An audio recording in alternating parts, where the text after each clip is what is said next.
Welcome to Sasi media. இன்னைக்கு இந்த big pass சார்ந்த சில அப்டேட்கள் அதை பற்றி தான் பேச போகிறோம். நீங்கள் நம்ம சேனலுக்கு புதுசாக இருந்தால் நம்ம சேனலை சப்ஸ்கிரைப் பண்ணிட்டு இந்த வீடியோவை லைக் பண்ணிடுங்க. சரி, இப்போ வாங்க நம்ம வீடியோக்குள்ளே போயிடலாம்.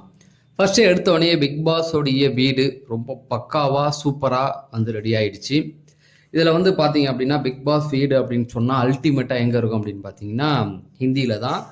ஏன்னா அந்த அமௌண்ட் வந்து அவனுக்கு ரொம்ப பெரிய அமௌண்ட்டு. ஜியோ குரூப் தான் உள்ளே இறங்குவாங்க, ரிலையன்ஸு. அதனால் பார்த்தீங்கன்னா ஏன்னா இந்தியாவுடைய 26, 25 அந்த ஸ்டேட்டு ஃபுல்லாகவே அந்த பிக் பாஸ் வந்து கவர் பண்ணுறாங்க.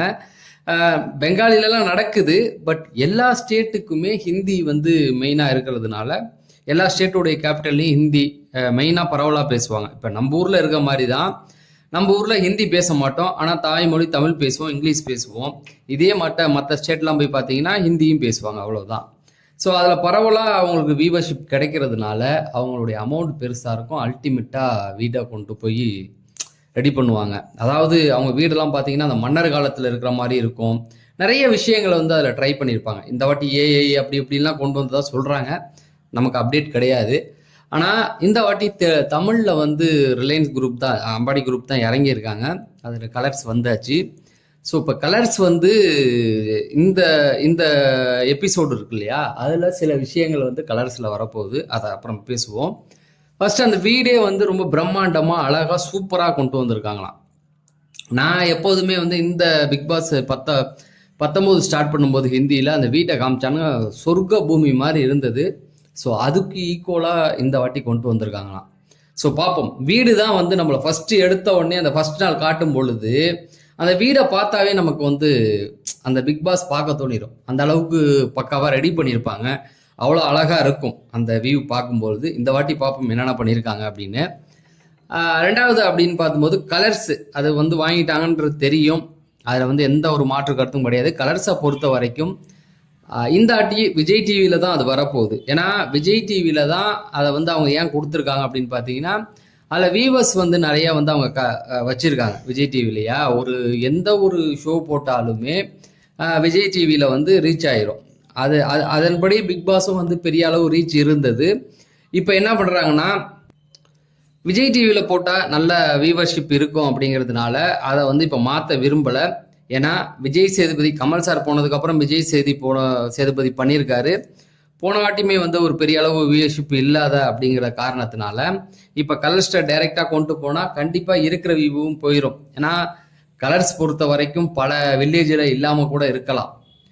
அதனால விஜய் டிவின்னா இப்போ எல்லாருக்குமே தெரிஞ்சு போச்சு இல்லையா, அதனால அது இருக்குது. அந்த நெக்ஸ்ட் டே போடுறாங்க இல்லையா, அதுக்கப்புறமேட்டுக்கு அந்த ப்ரோமோஸ் கொஞ்சம் இதெல்லாம் வந்து அதில் கொண்டு வரதா இருக்காங்க. இப்படியே போணுச்சுன்னா கூடி சீக்கிரம் அந்த கலர்ஸில் கொஞ்சம் ரீச் ஆகிட்டாங்க அப்படின்னா ஃபுல்லாக மாற்றிடுவாங்க. ஆனால் இந்த டைமில் அதை வந்து மாற்றுறதுக்கான வாய்ப்பு கிடையாது.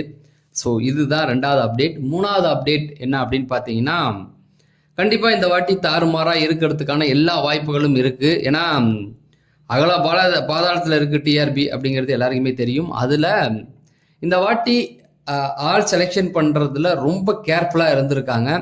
அதுலேயும் பார்த்தீங்க அப்படின்னா விஜய் டிவி ஆட்கள் இருக்காங்க. எப்போவுமே விஜய் டிவி செலிப்ரிட்டி ஒரு 5 பேரை தூக்கி போடுவாங்க. ஏன்னா வேலை இல்லாதவன்லாம் போய் அவர் காலில் விழுந்தா, அந்த சீஃப் ஹெட் இருக்காருல்ல, அவர் காலில் விழுந்தா நீ போயிட்டு வா அப்படின்னு அனுப்புவார். ரெண்டாவது அவங்கெல்லாம் எதுக்கு வச்சுருப்பாங்க அப்படின்னா, அவங்கெல்லாம் நம்மளை வெறுப்பேற்றுறதுக்காக. கடைசி வரைக்கும் என்ன பண்ணுவாங்க, அவங்களாம் சேவ் பண்ணி வச்சுக்கிட்டே இருப்பாங்க. நம்மளும் ஓட்டை போட்டுக்கிட்டே இருப்போம், போக மாட்டான். அதுக்காக கட்டுப்பாய் நம்மளும் ஓட்டை போட ஆரம்பிப்போம் இல்லையா, அதுக்கு தான். ஸோ அந்த மாதிரி வெறுப்பேற்றுறதுக்காக வர குரூப்பும் இருக்குது. ஆனால் மெயினாக பார்த்தீங்க அப்படின்னா புது ஆட்களை வந்து உள்ளே இறக்கியிருக்காங்களாம். அது வந்து கன்ஃபார்ம் நியூஸ் தான். செய்திப்படி பார்த்தீங்கன்னா யாருடைய பெயரையும் அஃபிஷியலாக பிபிடியும் வெளியிடலை. இப்போ வெளியிடுறவனுங்க எல்லாம் போய் தான் சொல்லிக்கிட்டு இருக்காங்க. அதாவது ஒரு 5-6 பேர் வரும் இல்லையா, அந்த 5-6 பேரை அப்படியே மாற்றி அந்த 5 பேரை சொல்லிட்டு அதுக்கப்புறம் அவனுங்களாம் புதுசாக ஒரு ஆட்களை இறக்கி விட்டுக்கிட்டு இருக்காங்க. ஆனால் பிபி டீம்லேருந்து வந்து எந்த ஒரு அஃபிஷியல் நியூஸும் வந்து கசிய விடலை. அதாவது புது ஆட்களை வந்து இறக்கியிருக்காங்கன்ற செய்தி மட்டும் வருது. அவங்க எல்லாம் வெறித்தனமாக விளையாடக்கூடியவங்க, டாஸ்க் விளையாடக்கூடியவங்க. சரி, புது ஆட்கள் உள்ளே இருக்காங்க என்னங்க அப்படின்னு பார்த்தீங்கன்னா, ஃப்ரெண்ட்ஷிப் அந்த மாதிரியான விஷயங்கள்லாம் உள்ளே போன உடனே பண்ண மாட்டாங்க. போன வாட்டிலாம் போன உடனேயே 3/4 பேர் எல்லாம் ஒரே சீரியலில் நடித்தவங்களாக இருந்தாங்க. அதுதான் பிரச்சனையாக இருந்தது, வெளியிலேயே தெரியும்.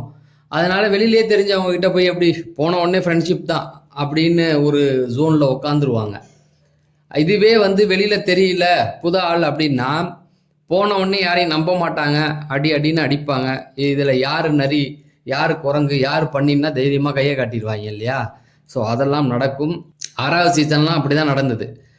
நாளே போய் யார் இதில் பார்க்கறதுக்கு டல்லாக இருக்காங்கன்னு 2 பேரை உட்கார வச்சாங்க இல்லையா? அந்த மாதிரி அதாவது நம்ம விக்ரமனை உட்கார வச்சாங்கன்னு நினைக்கிறேன். எதுக்கு இதெல்லாம் சொல்கிறோன்னா, அந்த தெரியாத நபர்கள் உள்ளே இருந்தாங்கன்னா அவங்கள வச்சு நல்லா கேம் கொண்டு போகலாம். மேட்ச் ஆரம்பித்ததுக்கப்புறம் கிரவுண்டில் எப்படி கூட்டம் இருக்குது, என்ன சத்தம் வருது அப்படிங்கிறது தான். ஆனால் இப்போ வந்து 0 தான். அதில் வந்து பார்த்தீங்கன்னா நிறைய பிரச்சனைகள் போயிட்டுருக்கு. கரூர் சம்பவம் அதெல்லாம் ஒன்றுமே பண்ண முடியாது. மக்கள்லாம் அதில் தான் மூழ்கி இருக்காங்க. யார் மேலே தப்பு, இவர் மேலேயா அவர் மேலேயா அப்படிங்கிற மாதிரி. அது இல்லாமல் இப்போ தளபதி விஜய் வேற ஒரு வீடியோ போட்டு விட்டார் இன்னைக்கு. ஸோ எல்லாமே அதை சுற்றி தான் இப்போ நடக்கும். அதாவது அந்த கமல் சார் உள்ளே இருந்தாருன்னு வச்சிங்களேன், அவர் ஏதாவது பண்ணி இந்த பக்கம் கூட்டத்தை சேர்த்துருவார். பட் விஜய் சேதுபதி அந்த அளவுக்குலாம் அவரால் பண்ண முடியாது. அவரால் ஒரு குறிப்பிட்ட ரேஞ்சு தான் பண்ண முடியும். அவரால் இனிமேல் என்ன பண்ணுன்னா இந்த ஷோவை சூப்பராக கொண்டு போகலாம். அதை தவிர வேறு எதுவுமே அவரால் கவனிக்க வைக்க கூட முடியாது அப்படிங்கிறது தான். அதே போல் இன்டர்நேஷ்னல் ஆடியன்ஸ் அவங்கள இழுக்கிற வகையில் ஆட்கள் உள்ளே இருக்காங்க. போன வீடியோவில் சொல்லியிருந்தேன். மலேசியா, சிங்கப்பூர் இல்லைன்னா இலங்கை இதுலேருந்து ஆட்கள் கன்ஃபார்மாக இருக்காங்க. அதாவது யாரையும் மிஸ் பண்ண வைக்கக்கூடாது, எல்லாரையுமே இந்த வாட்டி வந்து கவனிக்க வைக்கணும் அப்படிங்கிறதுக்காக ஆட்களை வந்து கேர்ஃபுல்லாக எடுத்திருக்காங்களாம். அதனால தான் வந்து சொல்கிறேன். இப்போ சொல்கிற பேர்லாம் வந்து கன்ஃபார்ம் லிஸ்ட்டு கிடையாது. அது பிபி டீம் வந்து எதுவுமே அறிவிக்கலை. இனிமேல் தான் அதெல்லாம் வரும். அதே போல் டாஸ்க்கு சம்பவம் பண்ணுறதுக்குன்னே ஆட்களை உள்ளே இறக்கி இருக்கிறதா சொல்கிறாங்க. அதுவும் எந்த மாதிரி அப்படின்னா, இது வரைக்கும் இல்லாத ஒரு அளவுக்கு புதுசாக பண்ணுற அளவுக்கு தான் எடுத்திருக்காங்களாம். அதாவது வாட்டர் கன்னில் தண்ணி நிரப்புறது, கண்ணாமூச்சி ஆடுறது, இந்த மாதிரிலாம் இல்லாமல் ஒரு கௌரவமாக டாஸ்க் ஆட வைப்பாங்க. இப்போ 3வது இதிலலாம் பார்த்தீங்கன்னா ரன்னிங்லாம் பண்ணி அந்த இதை காயினை காப்பாற்றுற மாதிரி கவின் இருக்குது. இந்த சீசன்லாம் ரொம்ப சூப்பராக கொண்டு போனாங்க. ஃபஸ்ட்டு சீசன்லாம் பார்த்தீங்கன்னா கார்லேயே 24 மணி நேரம் நிற்க வச்சதெல்லாம் இருந்தது. தலையில் ஐஸை ஊற்ற வச்சாங்க, ஐஸ் கட்டியை உடைக்க வச்சாங்க. அந்த மாதிரிலாம் வந்து இருக்குது. ஸோ அந்த அளவுக்குலாம் இப்போ கொண்டு போக முடியாது. பண்ணா அவனும் வரமாட்டான். ஆனால் புது ஆட்கள் அப்படிங்கிறதுனால ஓரளவுக்கு டீமே இறங்கி செய்வாங்க. புது ஆட்கள் யாரும் சப்போர்ட் இல்லை அப்படின்னா அவங்கக்கிட்ட ஒரு மாதிரியும், செலிப்ரிட்டி கொஞ்சம் சப்போர்ட் ஆனாலும் விஜய் டிவி ஆட்கள்னா அவங்ககிட்ட ஒரு மாதிரி நடக்கிறது உங்களுக்கே தெரியும். ஸோ புது ஆட்கள் எவனாவது வந்தால் செத்தான் அப்படிங்கிறது தான். ஸோ அதெல்லாம் வந்து நடக்க வாய்ப்பு இருக்குது. அப்படி இருந்தாலும் மக்கள் அவங்களுடைய ஆதரவு கொடுத்துருவாங்க. ஒருத்தர் நல்லவன் தெரிஞ்சால் அவங்களுடைய ஆதரவு கொடுப்பாங்க இல்லையா? அதெல்லாம் நடக்கிறதுக்கு நிறைய வாய்ப்புகள் இருக்குது. ஸோ எப்படி பார்த்தாலும் இன்னும் ஒரு 2-3 நாட்கள் தான். அதுக்குள்ளே இனிமே பிக் பாஸ் சார்ந்த அப்டேட்கள் கொடுக்க ஆரம்பிப்பாங்க நிறையா. ஏன்னா இன்னைக்கு புதன் ஆயிடுச்சு, வியாழன் வெள்ளி சனி 3 நாள் தான் இருக்குது. ஸோ இனிமே கொஞ்சம் அப்படியே பிக் பாஸ் பார்த்த சில விஷயங்களை போட ஆரம்பிப்பாங்க. பட் இப்போக்கி கிடைச்ச தகவல் இதுதான். ஸோ தொடர்ந்து பிக் பாஸ் சார்ந்த அப்டேட்கள், ரிவ்யூ, ப்ரோமோ ரிவ்யூ இதெல்லாம் தெரிஞ்சுக்கணும்னு நினச்சிங்கன்னா நம்ம சேனலை சப்ஸ்கிரைப் பண்ணிவிட்டு அப்படியே பக்கத்தில் இருக்க பெல் ஐக்கானை கிளிக் பண்ணி ஆள் கொடுங்க. இந்த வீடியோ நீங்கள் லைக் பண்ணால் இன்னும் நிறைய பேருக்கு இந்த வீடியோ சஜஷன் ஆகும். அதனால் அந்த லைக் பட்டன் அப்படியே தட்டி விட்டுருங்க.